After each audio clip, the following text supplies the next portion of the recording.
Buenos dias, drawing two. I hope everyone is doing well and that you are in good spirits.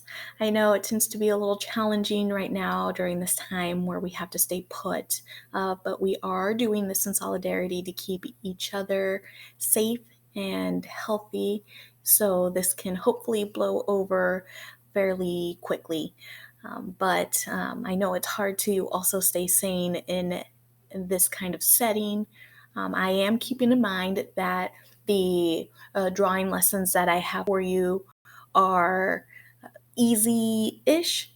I do want them to be a little challenging for you, but not so challenging that we're getting ourselves frustrated and worked up about it. But I also want to make sure that everyone in the class is able to create through any means that they can. I don't want to limit people by saying that they have to do this in color or you have to do this in black and white on a sheet of paper. Please use the materials you have. I don't want you to go out of your way to buy markers or anything of that nature to create the artwork. Just try to use what you have and be creative about it, as I mentioned before in a previous video. So, what we're going to be doing this lesson is a still life drawing. Now, what is a still life? And does it have to be boring?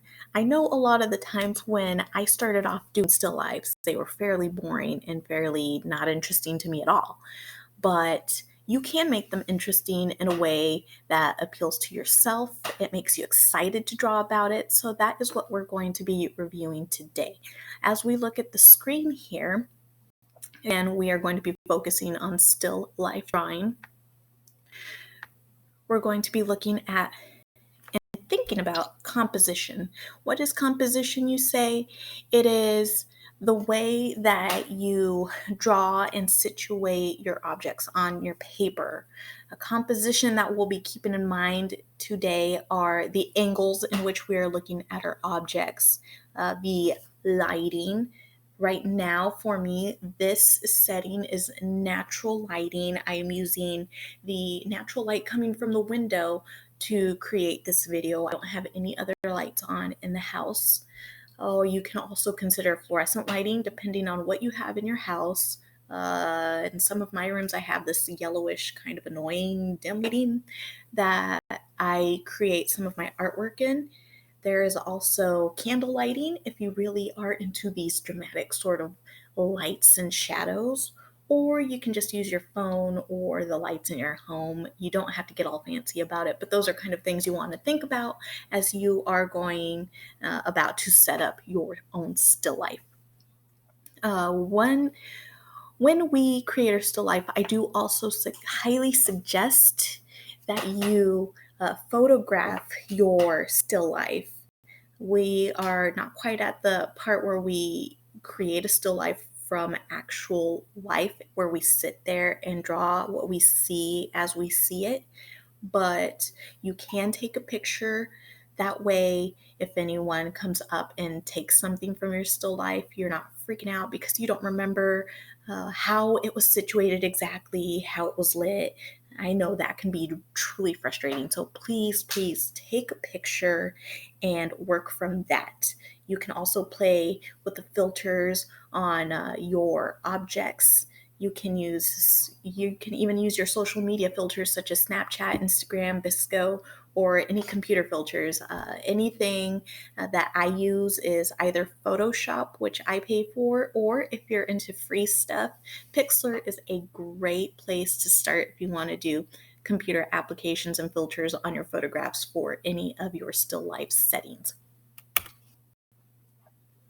Your materials you'll be using are going to be a camera, so you can take a picture, so you can use your phone, right? Or you can use an actual camera or your laptop, anything that will allow you to take a nice solid image of your objects that you set up. You also need a drawing surface, which can be any type of paper, can be cardboard, plastic, anything that I showed from the last video, you can do that. And if you have any questions on the type of drawing surface or drawing thing that you're going to use, feel free to email me. It's not a bother. I'll answer that question for you. That's what I'm here for. The drawing tools you'll be using, again, whatever is available to you. You can use pencil, pen, markers, colored pencils. This can be in black and white. It can be in color, but I do ask that you use value to show shadows, you show light, and that way you can also show the form of your objects. So I do ask that you use value to show your still life and how it is being lit and how the shadows are being shown. You will also, of course, need your still life objects, which can include a variety of things. I'll show you in this next slide a couple of examples I did in JUCO while we had to practice still life. Some are boring, and one of them is kind of cheeky, to be honest with you, because I got tired of doing still lifes as a requirement for the class, so I thought I'd have fun with it. So with that being said, I do want you to have fun with it. If you have something that is sports related that you love, you can make a setup out of that and light it up and play around with your phone and filters with that. Or you can, if you really love nature, you can take pictures of your shoes and flowers. But please do not make this a landscape. A still life is any setup that is object oriented, meaning it is a material thing or material things that you put together and then light up and draw what you see. So the still life examples I have on here are pretty standard: vase, flowers, toys, house decor, anything you want to put together. But here in the next slide, you're going to see my examples here. My first example there on the left-hand side is going to be that nice tuba with a statue head sitting on a chair. I did this one in colored pencil, and as you can see, some of the areas here that are a little darker show the shadows, and then the areas that are lighter, such as here in the face of the statue, show light. They show value, right? We go from light to dark, dark to light to show the form and the value of my still life. And this one was lit from below, but it also had some natural lighting up here.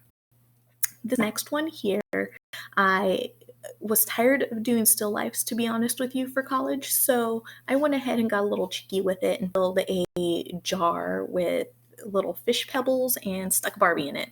I don't know why, I just did. And then I ended up titling it, Let's Go for a Swim. So you can make these as fun and entertaining as you want. This one's a painting done in color. As you can see, my Barbie gets a little larger in the water as it gets a little magnified when it's in there, and then it shrinks where the water is, where it's not submerged in water. But I painted this from observation. I did not take a picture of this one. I just simply went into the classroom every single day and painted from it little by looking at the detail and applying my lights to darks, so my values as well as color. So that's another example. My final one is a black and white ink painting of a jewelry box here. And as you can see, I ended up doing the jewelry box from a top angle and a close-up, meaning you don't see the whole thing, so you don't know what it is right away. But this is actually still a jewelry box that I own. I have a little pearl bracelet right there and a rose. As you can see, I've also applied those extreme darks, and there are also some extreme lights there to show value. But I took a picture of my jewelry box and I painted from my picture so that my lighting did not get moved or any of my materials got switched around to where I got so frustrated I didn't know where they were. So I went ahead and took a picture of this one, cropped it up, and played with the lighting to make it a little more dramatic. That way I could play with the value and have some really dark darks in there, some really dramatic whites as you see here in the top corner. So those are my examples of my still lives. You can set yours up however you want, but again, you want to consider those things that I talked about in the composition. You want to consider the angles. Are you going to do an up close version, version from up above, from the front, down below? Lighting, what kind of lighting are you going to use? Is it going to be natural, fluorescent? Are you going to do dramatic lighting with a candle and go that way? Keep that one in mind. And then the filters that you're going to apply once you take your picture, whether with your phone or with your laptop, whatever you have available to you. Or if you really want to challenge yourself, you can also create your still life from life, meaning you look at it and you draw or you paint from it. I do highly still suggest that you take a picture. So if anything gets moved around, you don't freak out about it. Steps to prepare for the drawing. You have to choose your objects and arrange. So with that being said, this is by all means not my still life, but my daughter likes to pile a bunch of toys everywhere. So we'll say that this pile of toys is my still life, and I've already arranged them the way I want. So what kind of lighting am I going to want on this? Am I going to want the natural lighting?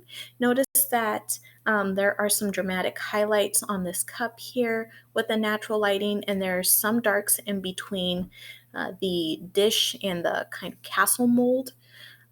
But if I did something dramatic in a much darker room, I would get a much brighter bright and a really black area of shadow. So again, keep that one in mind when you're looking at your still life.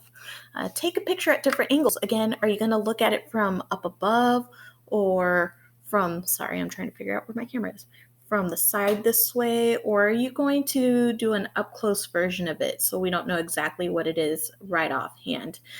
Or are you going to do a far away version of it? What is it going to be sitting on? Keep that one in mind as well.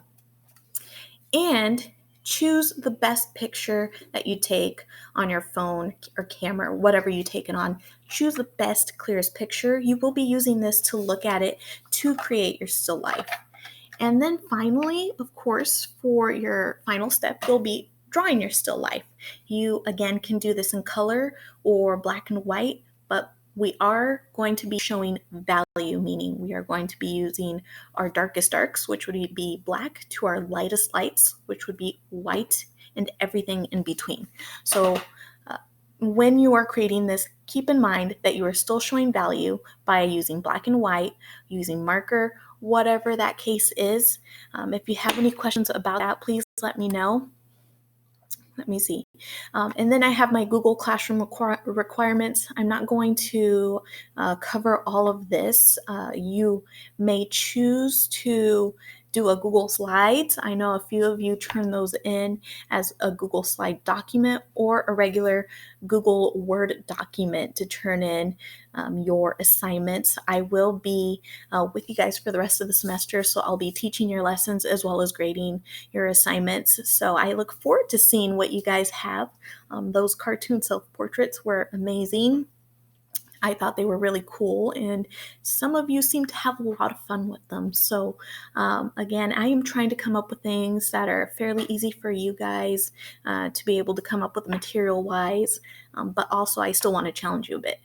If you have any questions, comments, or concerns, please do not hesitate to email me. I am here to help you out. I am your teacher, so I want to make sure I'm here for you. If you want to share any of your cool artwork you have in process, you can do that too. I am myself still a working artist, so I am working from home at the moment. But again, if you have any questions, let me know.